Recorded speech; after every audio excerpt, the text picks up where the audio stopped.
আসসালামু আলাইকুম, welcome back to my YouTube channel unique recipes by Jharna. আজকে আমি আপনাদের জন্য নিয়ে এসেছি ঝরঝরে এবং পারফেক্ট একটি সাদা পোলাও রেসিপি।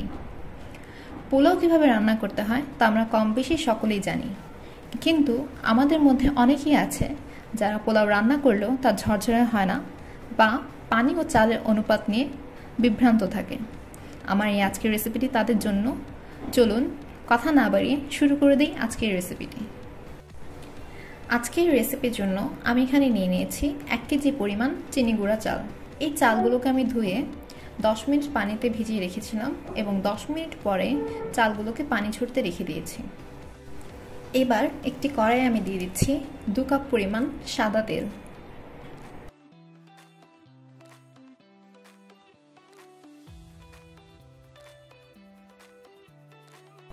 এবার দিয়ে দিচ্ছি 2 কাপ পরিমাণ পেঁয়াজ কুচি।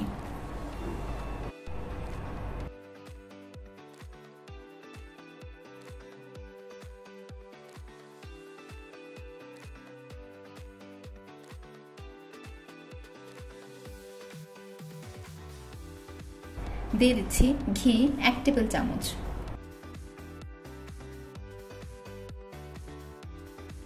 পেঁয়াজগুলো কিছুক্ষণ ভাজার পর এখানে আমি দিয়ে দিচ্ছি গোটা গরম মশলা।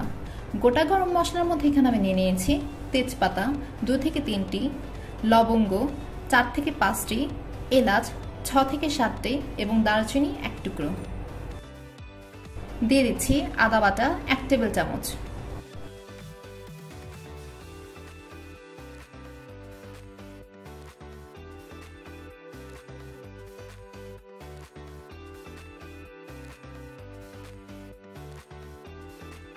এবার মশলার সাথে পেঁয়াজগুলো কিছুক্ষণ ভাজার পর এখানে আমি দিয়ে দিচ্ছি আগে থেকে ধুয়ে ভিজিয়ে রাখা চালগুলো।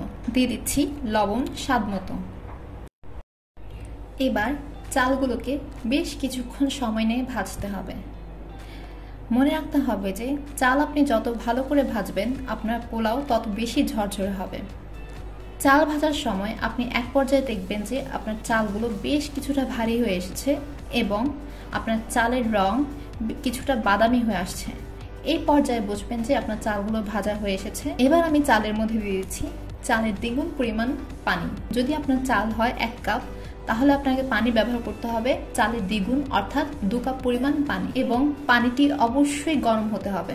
এই পর্যায়ে আপনি যদি ঠান্ডা পানি ব্যবহার করে থাকেন তাহলে আপনার চালগুলো কোনো মতেই ঝরঝরে হবে না। এবার আমি চুলার আঁচ একদম হাই ফ্লেমে রেখে অপেক্ষা করছি চাল থেকে পানিটা কিছুক্ষণ শুকিয়ে আসা অবধি। কিছুক্ষণ পরে আমরা আমাদের কড়াইয়ের নিচে দিয়ে দিচ্ছি মোটা তলযুক্ত একটি তাওয়া। এই তাওয়াটি দেওয়ার কারণে আপনার পোলাও নিচে দিয়ে পুড়ে যাবে না। আমার এখানে 5 থেকে 6 মিনিট পরে পানিগুলো বেশ কিছুটা শুকিয়ে এসেছে এবং চালের গায়ে গায়ে চলে এসেছে। এই পর্যায়ে চালগুলোকে খুব আলতো হাতে নেড়ে দিতে হবে, তা না হলে চালের দানাগুলো ভেঙে যাবে।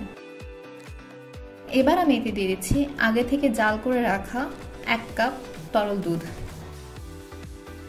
দিয়ে দিচ্ছি 5 থেকে 6টি কাঁচামরিচ এবং 2 চা চামচ ঘি। এবার ঢাকা দিয়ে অপেক্ষা করছি পোলাওটি হয়ে আসা অবধি। এই পর্যায়ে চুলার আঁচ লোতে থাকবে। ফিরে এলাম 15 মিনিট পর। মাঝে আমি পোলাওগুলোকে একবার নেড়ে দিয়েছি। এবার আমার পোলাওগুলো হয়ে গিয়েছে। সবশেষে এখানে আমি দিয়ে দিচ্ছি পেঁয়াজ বেরেস্তা।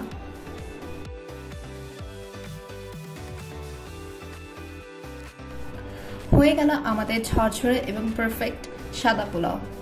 আপনারা যদি আমার ভিডিও প্রতিটি স্টেপ ফলো করে পোলাও রান্না করেন তাহলে আপনাদের পোলাওগুলো হবে ঝরঝরে।